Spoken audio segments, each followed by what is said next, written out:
আজকে আমি তোমাদের সাথে শেয়ার করব দুটো গ্রেট নিউজ, যেটা হচ্ছে আপকামিং যারা দীঘা মন্দারমণি ঘুরতে আসবে তাদের জন্য খুব ভালো উপকারী। ফার্স্ট হচ্ছে দীঘা মন্দারমণি শঙ্করপুরে র্যাপিডো স্টার্ট হয়ে গেছে। এতদিন অবধি র্যাপিডো ছিল না, তো অনেকেরই প্রবলেম হতো এখানে ওখানে ঘুরতে যাওয়ার জন্য, এখন কোনো প্রবলেম হবে না। আর সেকেন্ড হচ্ছে এই প্লেসটা দীঘার মধ্যেই পড়ে, কিন্তু অনেকেই জানো না আর অনেকেই ঘুরতে আসোনি। তো এটা হচ্ছে শঙ্করপুরের নয়াকালী মন্দির। তো যারা যারা আপকামিং দীঘা শঙ্করপুর তাজপুরে আসতে চলেছ তারা এই প্লেসটা অবশ্যই ঘুরে দেখো। আমি তোমাদের সাথে শেয়ার করছি ভিডিওতে কতটা সুন্দর মন্দিরটা, যতটা সুন্দর তার চার সাইডে যে ডেকোরেশনটা হয়েছে আরও সুন্দর।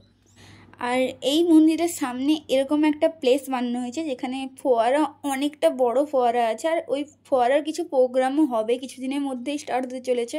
তো যারা যারা দীঘা মন্দারমণি তাজপুর আসতে চলেছ তো অবশ্যই এই জায়গাটা ভিজিট করো। তো যারা যারা ভিডিও দেখছো প্লিজ লাইক করে দিও, আর নতুন দেখলে সাবস্ক্রাইব করতে একদমই ভুলবে না। তো আজকের জন্য বাই, দেখা হচ্ছে নেক্সট